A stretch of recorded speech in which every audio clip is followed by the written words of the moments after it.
Assalamualaikum warahmatullahi wabarakatuh. Perkenalkan, nama saya Wahyuni Agati dengan NIM D1B1202220, merupakan mahasiswi ahli jenjang farmasi Universitas Megarizky Makassar. Pada kesempatan kali ini, perkenankan saya untuk memberikan materi tentang spesimen darah, yang dimana pada materi spesimen darah ini saya akan menjelaskan beberapa pokok pembahasan. Yang pertama yaitu apa sih ataupun apa pengertian dari spesimen darah. Yang kedua itu cara pengambilan spesimen darah. Yang ketiga itu penanganan sampel spesimen. Yang keempat itu adalah pengawetan sampel spesimen darah.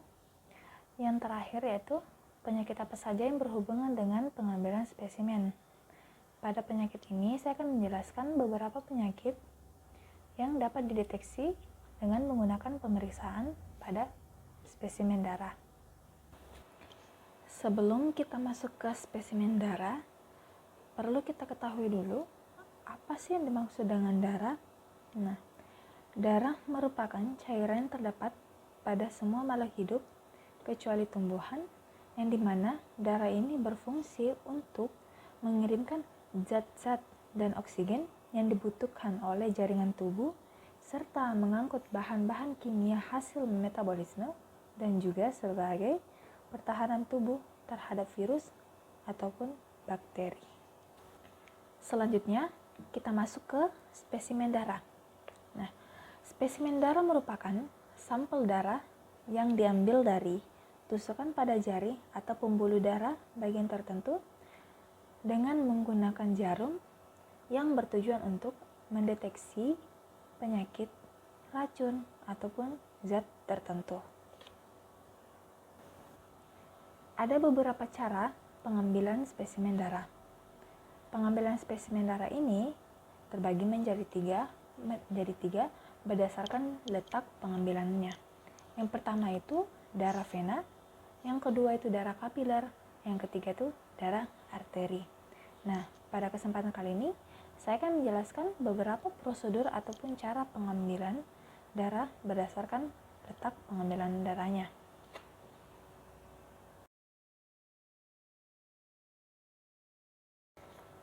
Pertama, pengambilan darah vena.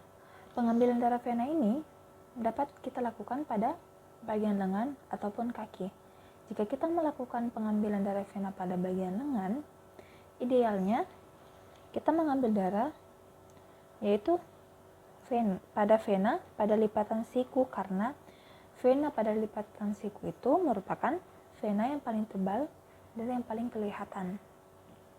Selanjutnya, saya akan menjelaskan atau menyampaikan beberapa prosedur atau cara untuk pengambilan darah vena. Yang pertama, kita siapkan dulu alat dan bahannya, lalu kita pasangkan tourniquet di atas lengan pasien. Lalu pasien mengepalkan tangannya. Setelah itu dilakukan palpasi dengan jari telunjuk untuk mencari denyut vena. Lalu didesinfeksi menggunakan kapas alkohol 70% pada bagian yang akan ditusuk oleh jarum. Selanjutnya ditusuk vena dengan posisi lubang jarum menghadap ke atas dan membentuk sudut 15 sampai dengan 30 derajat dengan permukaan lengan. Lalu ditarik karet penghisap pelan-pelan sampai didapatkan sejumlah darah yang dibutuhkan. Nah, setelah itu tourniquetnya dilepas, lalu pasien diminta untuk membuka kepalan tangannya. Nah, lalu kita letakkan kapas kering di atas tusukan dan jarum ditarik keluar. Nah, darah-darah yang telah diperoleh kita masukkan ke dalam tabung yang sudah diberi identitas pasien dan disesuaikan dengan pemeriksaan apa yang akan dilakukan atau diminta oleh pasien tersebut. Pengambilan darah kapiler. Pengambilan darah kapiler ini pada orang dewasa ataupun bayi memiliki cara pengambilan atau lokasi pengambilan yang berbeda. Pada orang dewasa, pengambilan darah kapiler ini dapat diambil pada jari tangan, cuping telinga. Namun pada bayi itu dapat diambil pada bagian tumit ataupun pada ibu jari kaki.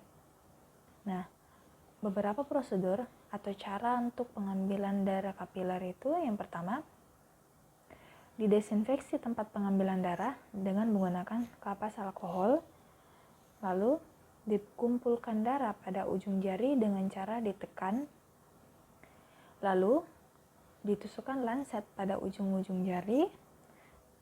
Nah, setelah itu darah akan keluar pada ujung jari.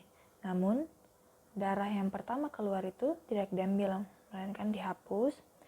Setelah itu, darah yang keluar selanjutnya baru dapat digunakan untuk pemeriksaan. Pengambilan darah arteri.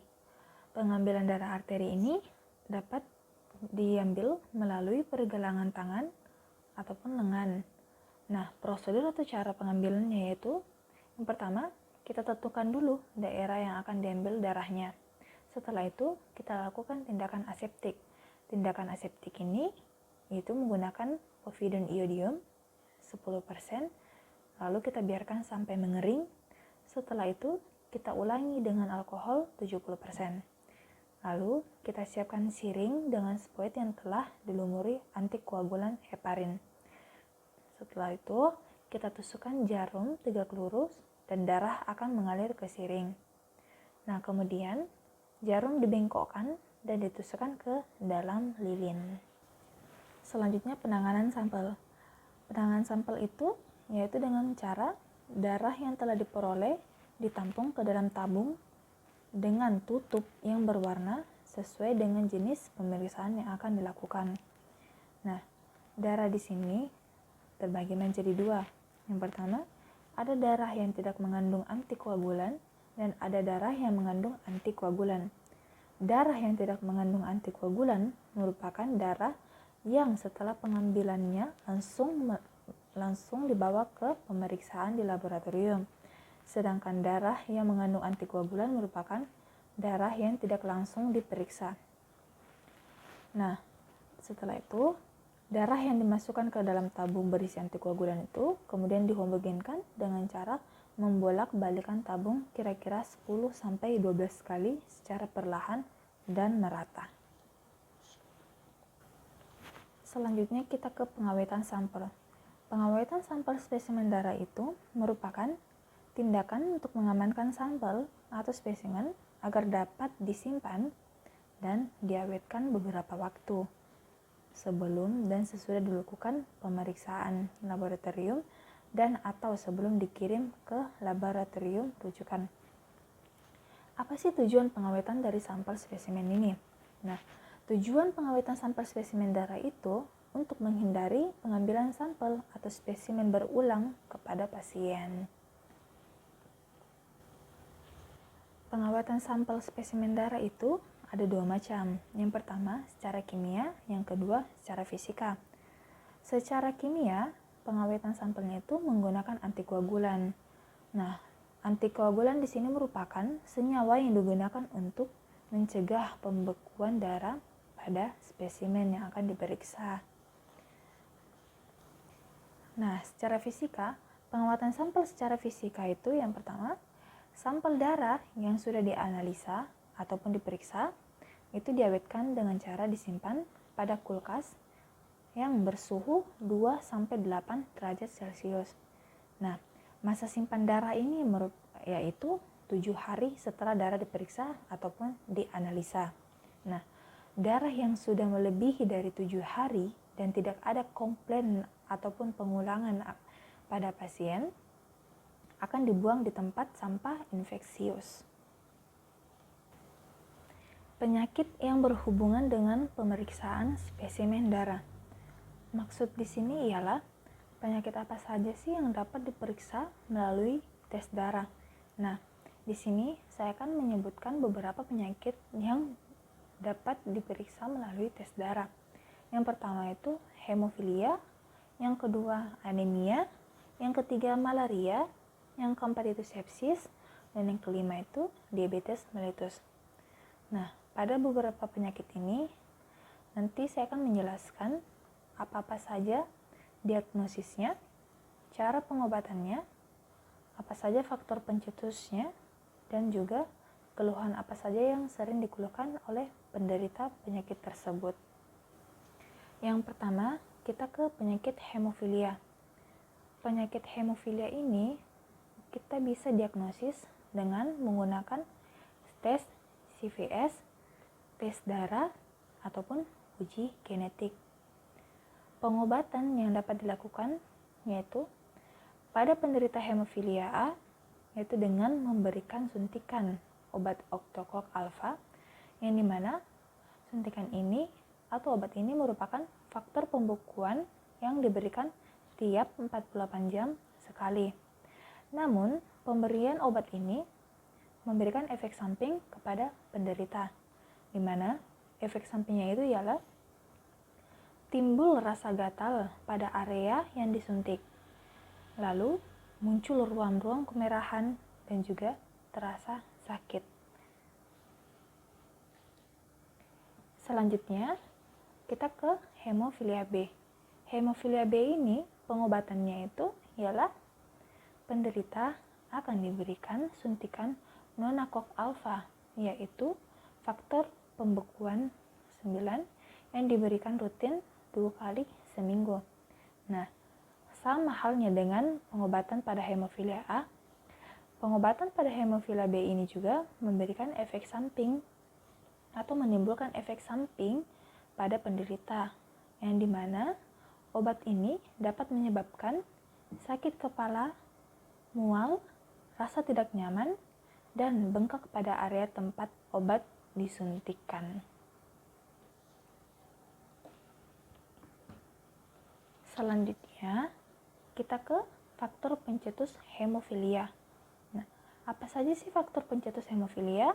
Nah, faktor pencetus hemofilia itu yang pertama, yaitu penyakit keturunan. Yang kedua itu kondisi kehamilan tertentu. Yang ketiga, kondisi autoimun.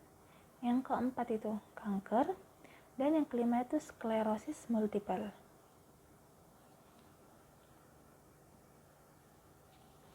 Selanjutnya, keluhan apa saja yang biasa terjadi pada penderita hemofilia?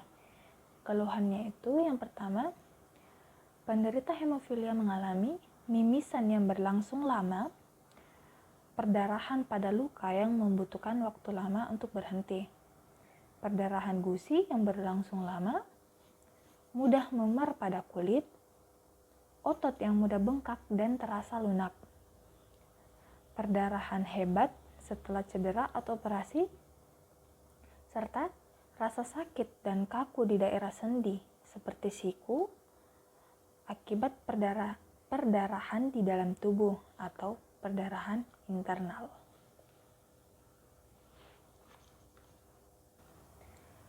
Diabetes mellitus. Diagnosis diabetes mellitus yaitu bisa dilakukan dengan pemantauan hasil pengobatan, dapat dilakukan dengan menggunakan pemeriksaan glukosa darah kapiler dengan menggunakan alat glukometer. Pengobatan penderita diabetes mellitus itu dapat menggunakan 2 pengobatan. Yang pertama dengan obat-obatan secara oral, yang kedua itu menggunakan insulin. Insulin di sini ada 3 macam. Yang pertama, rapid acting insulin, short acting insulin, dan long acting insulin.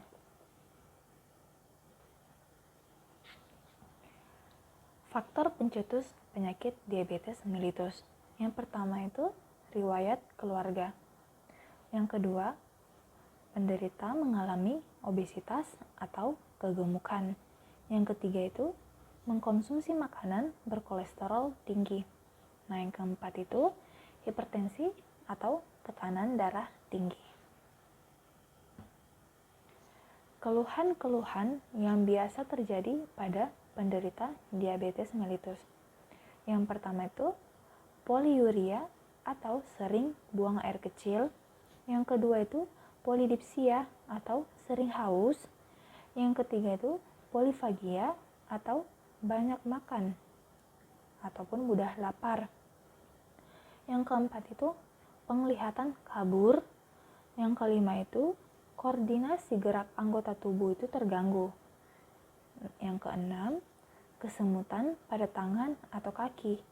Yang ketujuh, timbul rasa gatal yang seringkali sangat mengganggu atau biasa kita sebut pruritus. Dan yang terakhir itu berat badan menurun tanpa sebab yang jelas.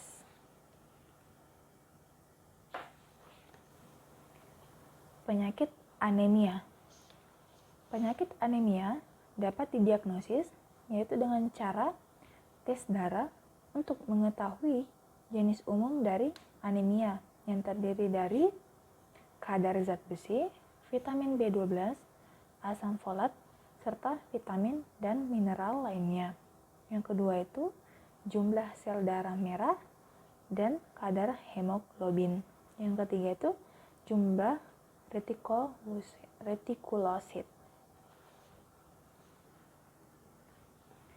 Pengobatan yang dapat dilakukan pada penderita anemia, yang pertama itu kita dapat memberikan obat yang dapat menekan sistem kekebalan tubuh.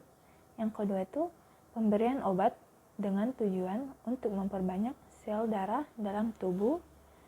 Yang ketiga itu mengkonsumsi suplemen. Faktor-faktor pencetus pada penyakit anemia, yang pertama itu kekurangan vitamin dan nutrisi seperti rendah zat besi, vitamin B12, dan asam folat. Yang kedua, gangguan usus. Gangguan usus di sini menyebabkan kemampuan menyerap nutrisi dan vitamin berkurang. Yang ketiga itu riwayat penyakit yang sama di keluarga pengidap. Yang keempat, faktor lain seperti kondisi imun tubuh dan sebagainya. Keluhan-keluhan pada penderita penyakit anemia yang sering terjadi yaitu pertama, kita selalu merasa mudah marah. Yang kedua, tubuh lebih sering merasa lemah atau lelah ataupun saat berolahraga. Yang ketiga, sakit kepala. Yang keempat, mengalami masalah sulit berkonsentrasi ataupun berpikir. Penyakit sepsis. Penyakit sepsis dapat didiagnosis dengan menggunakan cara yaitu tes darah, tes urin, tes sekresi lendir, X-ray, ataupun CT scan. Pengobatan sepsis itu dapat menggunakan oksigen, obat-obatan, ataupun dengan pemberian infus. Faktor pencetus sepsis yaitu pertama, paru-paru basah. Yang kedua, infeksi saluran kemih. Yang ketiga, infeksi pada saluran pencernaan. Yang keempat itu, infeksi bakteri di aliran darah. Yang kelima, orang yang telah mengalami cedera fisik seperti patah tulang, luka sayat, luka tusuk, ataupun luka bakar. Keluhan-keluhan yang biasa terjadi pada penderita sepsis.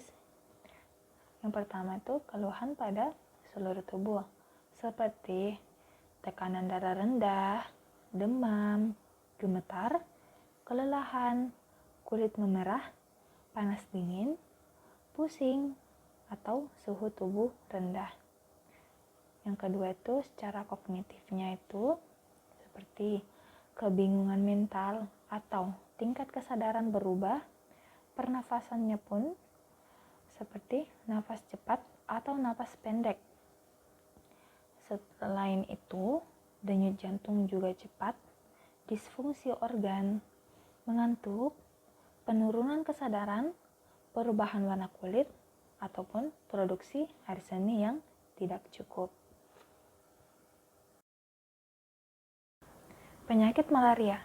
Penyakit malaria bisa didiagnosis dengan menggunakan RDT atau Rapid Diagnostic Test ataupun dengan menggunakan tes serologi. Pengobatan penyakit malaria itu dengan cara pengobatan radikal malaria dengan membunuh semua stadium parasit yang ada di dalam tubuh.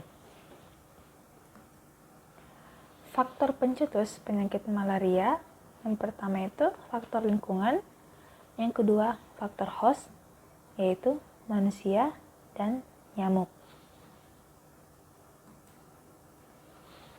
Keluhan apa saja yang biasa terjadi pada penderita malaria? Keluhan-keluhannya itu antara lain, yang pertama, penderita akan merasa demam, menggigil, disertai sakit kepala, merasa mual, muntah, diare, dan nyeri otot atau pegal-pegal. Selain itu, penderita akan merasakan kejang-kejang, panas sangat tinggi, gangguan kesadaran, mata dan tubuh berwarna kuning, perdarahan hidung dan gusi, nafas cepat ataupun cenderung sesak nafas, muntah terus-menerus, dan tidak dapat menerima makan dan minum. Jumlah air seni yang kurang, serta warna air seni tersebut pun seperti teh pekat. Lalu, telapak tangan akan berwarna sangat pucat.